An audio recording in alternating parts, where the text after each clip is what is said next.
This'll take more than you and me. What are you thinking? We need someone to be our eyes and ears in the shadows. And someone to bring a little darkness to the daylight.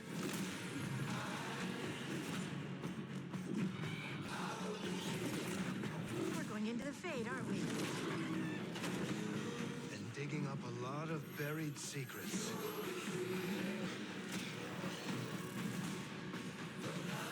What about Darkspawn? Yeah. Someone who will stand between us and a pack of demons. You know there will be dragons. Right.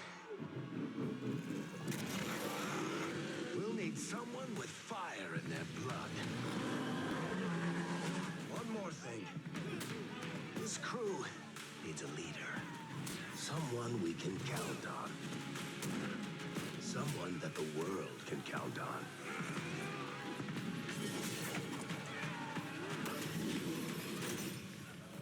But where are we gonna find her?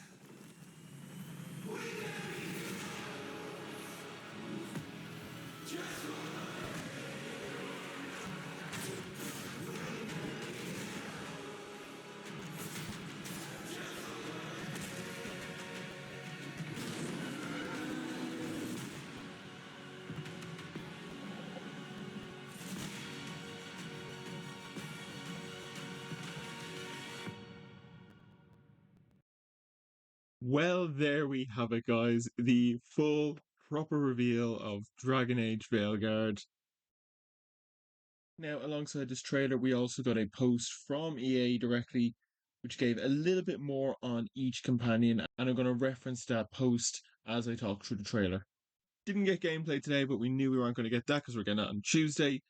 But we did get something so much better, and we got not only our companions, but we got a hint of a release date. And I got screwed out with another video I was making, which covered characters we might see in the next game, which I'm still going to do. I'm just going to have to edit a lot. But anyway, let us sit back, watch the trailer, and we'll go through what we see piece by piece.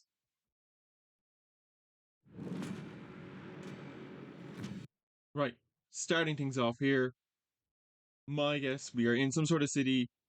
My guess is this is Minrathos because you can see up here there is this floating building up here just on the top.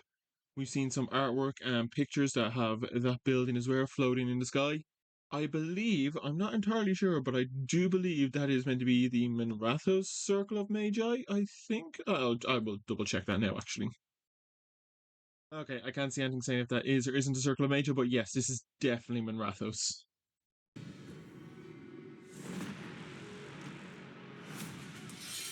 Okay, so we got some tavern somewhere with our two favourite dwarves from the missing comics, and of course Dragon Age Inquisition and Dragon Age 2, fighting our way through what looks like a bunch of assassins, possibly Venatori, maybe? Let's go back and take another and get a better look at these fellas.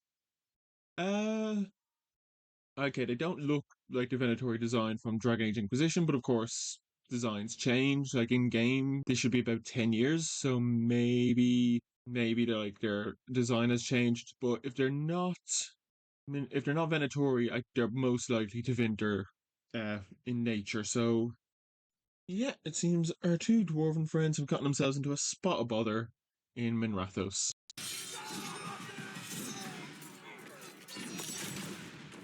Varric wielding Bianca there, and Varric sporting the really cool old man look here, which I love so much. He just looks so cool here, all wizened and maybe a bit wiser from his years of ruling Kirkwall, with a bit of grey in his hair and beard. I really, really like this old man Varric look. This'll take more than you and me. And of course, we've got proper fan service here, which I'm so excited to see. And I think everybody expected that we would see Scout Harding return in Dragon Age Veilguard as one of our companions. I'm very happy to hear that she is going to be one of our companions, because this trailer's all been showing off our companions, and she is Harding the Scout. So it seems my theory from the blog post could actually be right. So I theorized that when it said 7 unique companions, it actually meant 7 unique companions, not just from a narrative perspective, but a gameplay perspective as well, with each companion being just that little bit different from each other in the way of, abilities, items, just how they play wouldn't be the same. So, like, the two rogues would be different, the two warriors would be different.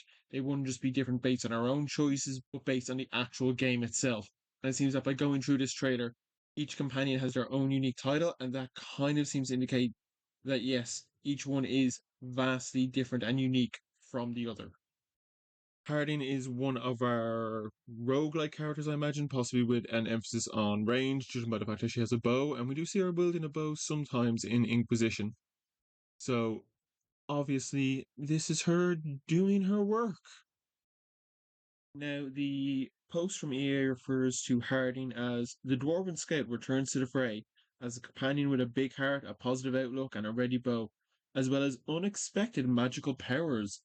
So it seems we're not getting Volta coming back with Dwarven magic as I thought, or maybe we will, but as just an NPC. But Harding is going to have some weird magical powers, which would be very interesting. This is not what I expected to happen with Harding. Obviously, we're not seeing it now. That's probably going to be something we're going to get happen. We're probably going to see that actually happen to Harding during the game at some point, but I'm really looking forward to that. This is one of the reasons why I have to rewrite and rework on that characters we could see in the next Dragon Age game, because I have heard him listed as one of those characters in that video. So yeah, I have to completely redo that video from top to bottom. Not stressful at all. What are you thinking? We need someone to be our eyes and ears in the shadows. Okay, Neve, Neve, the detective. So very off the top, I know who this is. This is Neve Gallus. She is an investigator from Tevinter. She is a mage, which we do know, and so far she's appeared in Dragon Age Tevinter Nights, the novel, which is basically just a bunch of short stories, and the comic Dragon Age The Missing. As I said, she's a PI.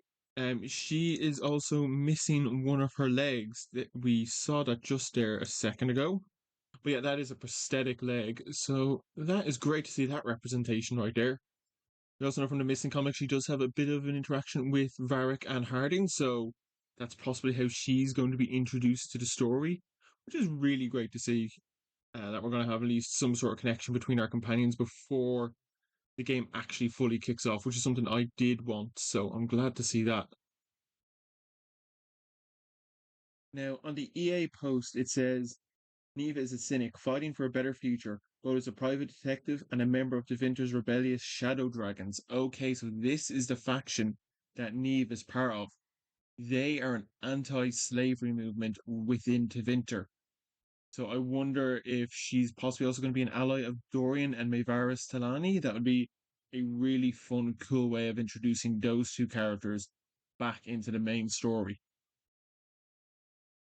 We need someone to be our eyes and ears in the shadows. And someone to bring a little darkness to the daylight. Okay. Oh, no, try and go back there. Hang on. Lucanus is another returning character, surprisingly. He appears both in Dragon Age Winter Nights and in The Wake, which was a short story released for one of the Dragon Age days. He is an assassin. He's a member of the Antivan Crows, which is really good. And he's like the grandson of the main Antivan Crow, like the top person in the Crows. He's her grandson. So he's obviously a very important figure in the Crows. So it's great to see that there's a little bit of connection to the Crows because I love the Crows so much. They're such a fun faction, and I'm really happy to see them making a much more prominent return in Dragon Age Veilguard. Lucanus has his own nickname. He's called the Demon because of he did this job, which is in Tevinter Nights, which resulted in the death of like 40 plus people. Also kind of involving the Venatori and demons and Red Lyrium and a wig maker. It is so weird, but it's such a good story. I remember reading it and just being like, I have no clue what's going on because it feels like it's just a simple sneak in assassin hitman James Bond esque story, and then it goes and be like, and now there's messed up red lyrium hair demons ripping people apart. But it's a great story, and he's a really cool character. And I just love his whole design that he has here. It is so cool. Very good. Gives off the really good assassin vibe. And like he's got the leather armor with the cape, but he's got a bunch of daggers. And what looks like here a bunch of poisons just on his belt as well, across his chest here, ready to use. Yeah, he's decked out for combat. And on the blog post, we have Lucanus, a poised and pragmatic assassin who descends from the bloodline of the House of Crows, a criminal organization renowned throughout Thedas. Okay, doesn't really give us much, just confirms that yes, he is a member of the Antivan Crows, and by the time the game starts, is still a member of the Antivan Crows. Maybe that'll change as the game progresses. Okay, we'll just go back and look at this for a second.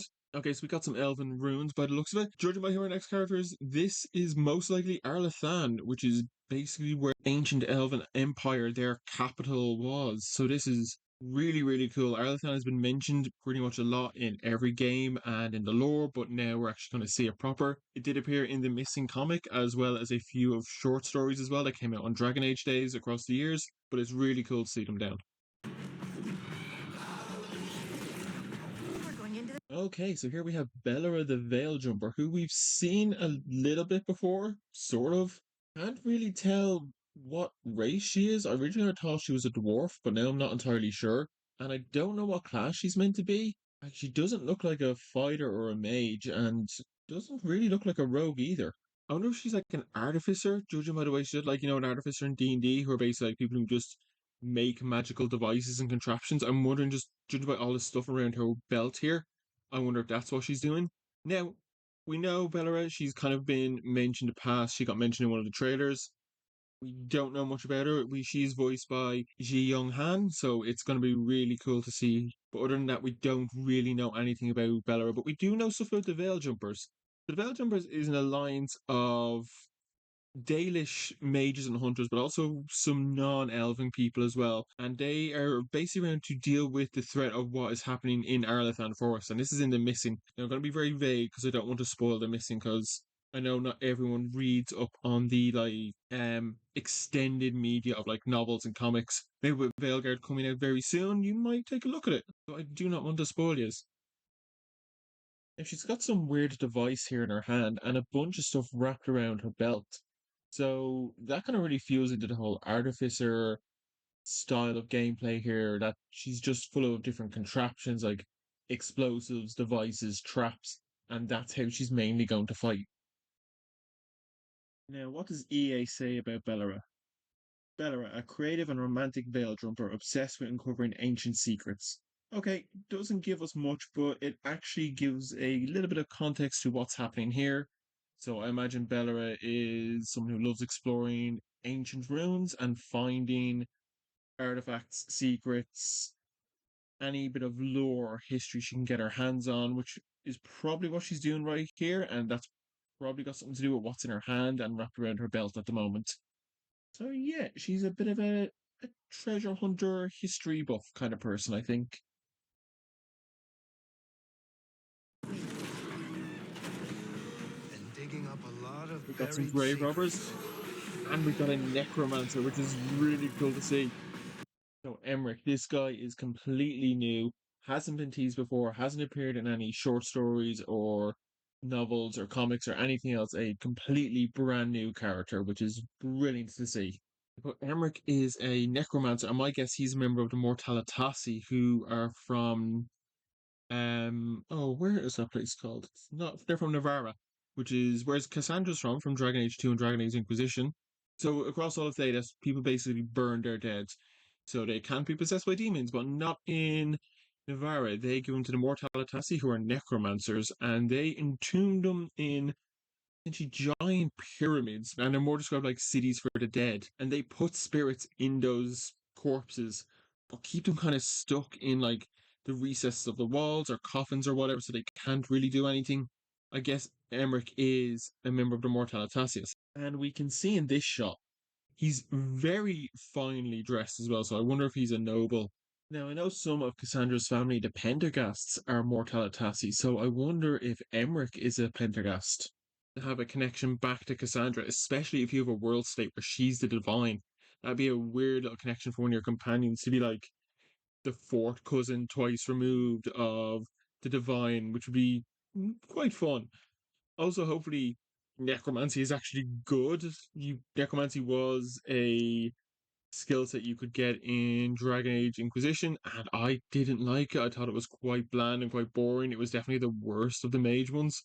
So hopefully, Emmerich doesn't suffer from that, and his abilities as a necromancer are quite useful and cool. Fingers crossed. Okay, and over on the post we have Emmerich, a necromancer of Navarra's Morn Watch, who comes complete with a skeletal assisted Manfred. Okay, so we got a little bit here. So to start off, the Morn Watch. They are interesting. The Morn Watch are a part of the Mortalitasi, but they are responsible for protecting the crypts, I believe. Hang on, I'll just double check that. Yeah, so the Morn serve as like the elite guardians and keepers of the Grand Necropolis, and they're basically there just to protect the place and deal with any wayward magic like possessed undead gone wrong. And he's got a little skeleton assistant called Manfred. I wonder if he's going to be like a combat gameplay option as well, or will he just be like in our home base party camp doing his own thing? But that is so cool. Secrets.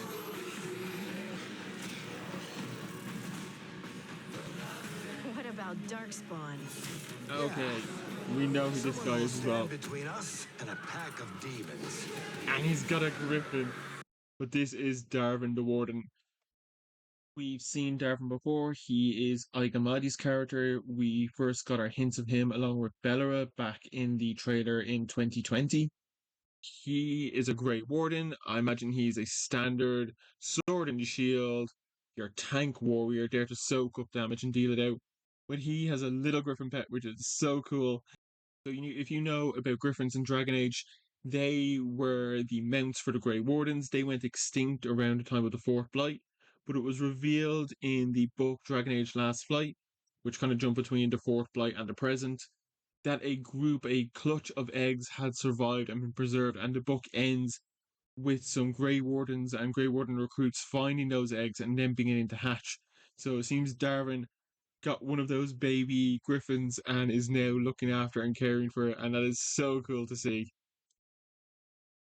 Okay, Darwin, a bold and charming Grey Warden who has made a name for himself as a monster hunter. Okay, pretty straightforward. Doesn't give us anything about his little griffin friend here, unfortunately. But that is still something. So I imagine he, as well as being a Grey Warden and fighting regular Darkspawn, I imagine he specializes in fighting like some of the bigger ones like ogres or emissaries and the like. That's just my own theory. Or maybe he is a monster hunter before he became a Grey Warden, and that's kind of how he landed in the life of a Grey Warden, because he's like, I need to hunt the best monsters around. But he's also good with dealing with dragons or demons or giants or whatever other horrible monsters. And maybe that's why we need him, because judging by concept art, there's going to be a lot of nasty monsters. And a pack of demons. And we can see them fighting some Darkspawn, which yet are infused with red lyrium, as we've seen in concept art, and that got hinted in that leak dating back, what was that, start of 2023. Really good to see Darkspawn coming back, hopefully playing a bigger role than they did in the last two games, but also seeing them coming back a bit different and a bit new. Stand between us and a pack of demons. You know there will be dragons. Right. Hey, there's always dragons. We'll need someone with fire. Okay, so we've got a Canary Warrior, it seems, and it's always good to have a Canary Warrior. You can never go wrong with a strong heavy hitter like that. In Dragon Age, Atashi is the Canary name for dragons, and that means glorious ones. So I wonder if Tash, maybe it means glorious, because it's kind of like a kind of squashed down version of the name. Not much to say about her. It basically wonder like, is she Kunari or is she Talva Shoth or is she like the Kunari Inquisitor? Is she born outside of the Kun? I suppose we'll see. My guess is she's going to be proper Kunari, like Sten or the Iron Bull. But I suppose we'll see. Okay, Tash, a dragon hunter allied with the Lords of Fortune who lives for adventure and doesn't mind taking risks. So she's not a member of the Kunari specifically, unless she's maybe a member of the Ben Hasrath, who are the spies. That is a possibility. But the Lords of Fortune are like basically they're treasure hunters for hire kind of thing. They basically get hired to go and delve for treasure for people who don't want to do it themselves. They're a relatively new faction. They've never appeared in any of the games, and as far as I'm aware, they weren't introduced to the lore or franchise until after Inquisition came out, so they're expected to play a pretty like sizable role anyway in this game. I was looking at this now. The art style is very unique for this game. Not that realistic in the way Dragon Age Inquisition was, but not very cartoony like the way Dragon Age 2 was. Well, Dragon Age 2 wasn't cartoony, it was just unique. But I really like it. It stands out, it's different. It does have a bit of an MMO vibe, I won't lie. Probably left over maybe from the live service multiplayer game that was being worked on at the start. But if that's the only thing that sticks around, that's not too bad. But it's also an art style I think will age well. Like you can probably jump back to Veilguard maybe in 5, 6 years, and it will still look good because it's not meant to be photorealistic. It's something close.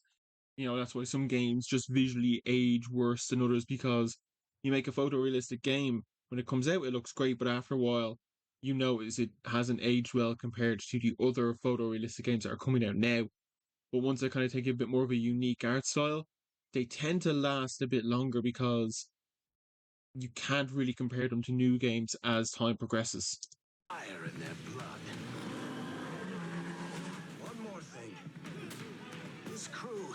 Okay, and here it looks like we have our first hint of Rook, which we're not really getting much on. Someone that the world can count on.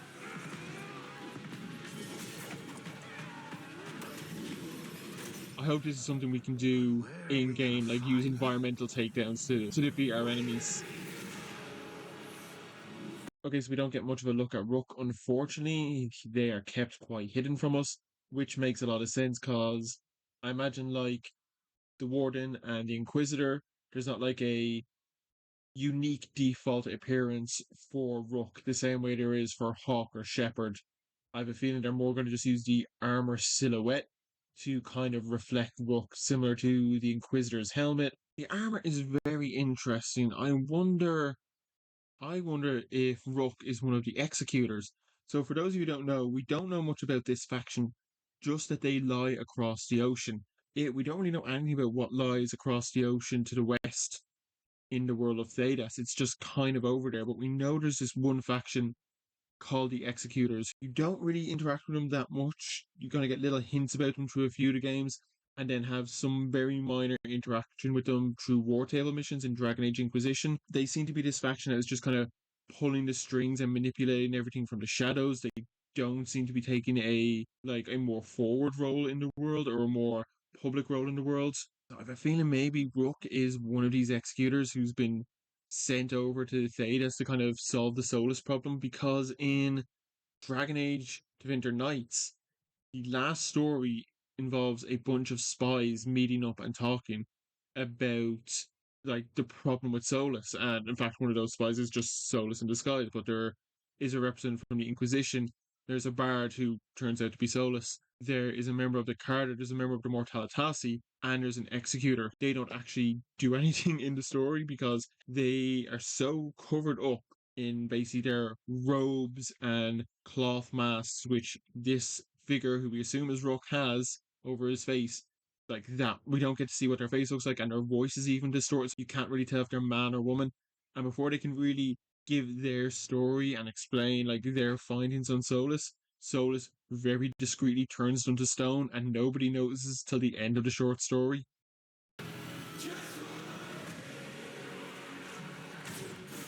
Okay, there we go. We're showing off in combat, everyone fighting together against some red darkspawn and a dragon.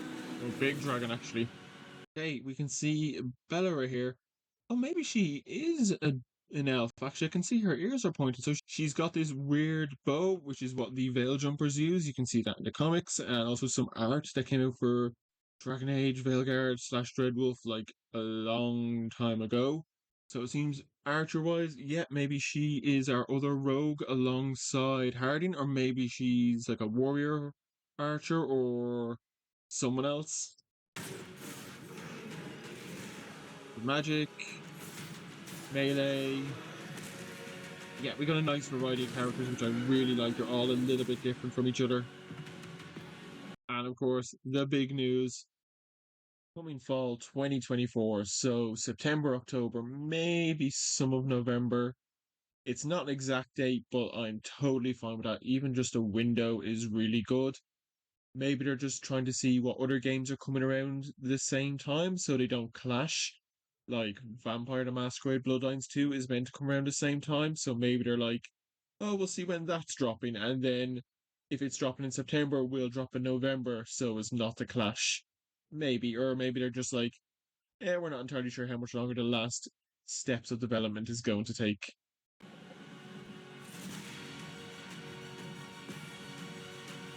Okay, and here we have it. Last shot of the trailer. Nothing really much to look at here. We've kind of gone through everything. It's just a bit of a show off of all our new companions. We do have Manfred there as well, just beside Emmerich, his little helper with those cool little goggles. So he'll be very fun to play around with, I bet.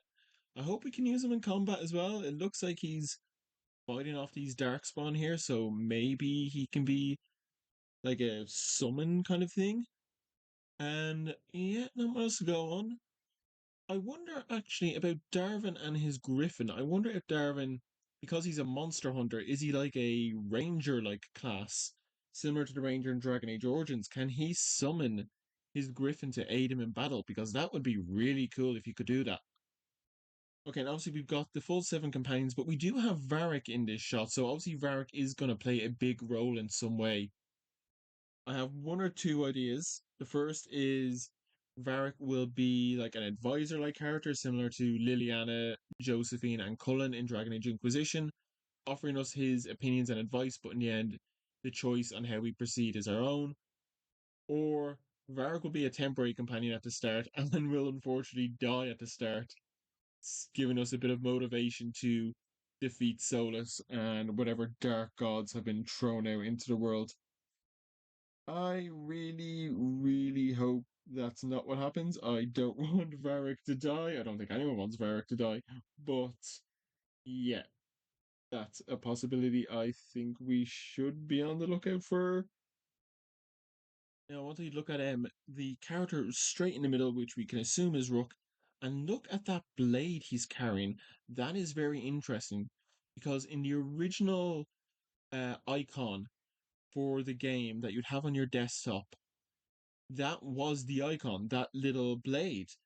But they changed it when they changed Dreadwolf to Veilguard. So I wonder how important that is. I don't think it's like a weapon you equip or have to find. I imagine it's like a item MacGuffin kind of thing that is going to be very important to the plot and story. I don't think it's like a unique bit of like weapon or armor or something like that. I think it's a very plot centric item.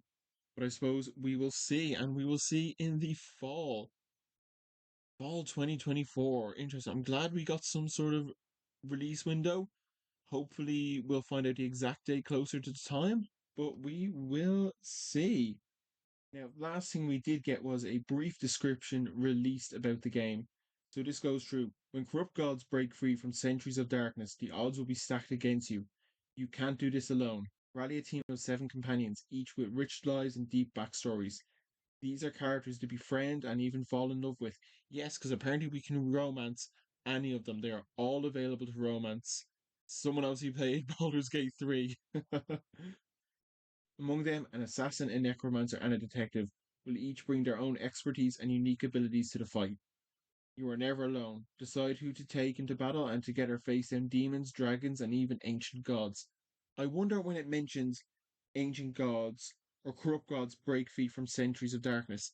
Is that the Evanurs or is that the old gods or is it both? Because big fan theories is that they're connected with each other and I have a feeling it's going to be both. But we're going to find out a little bit more on Tuesday the 11th and then a whole lot more this coming autumn. I hope you guys will be here with me to look through all of that. I will be doing a breakdown of what we will see on the 11th later that evening. I'll be covering every update that Veilguard has, posting a few theories and lore tidbits, and eventually playing it when it releases. So, what did you guys think of the trailer? It's definitely hyped me up for the next Dragon Age game. I don't think I've been this excited for any game in quite a while, so this is really great to see and great to feel again.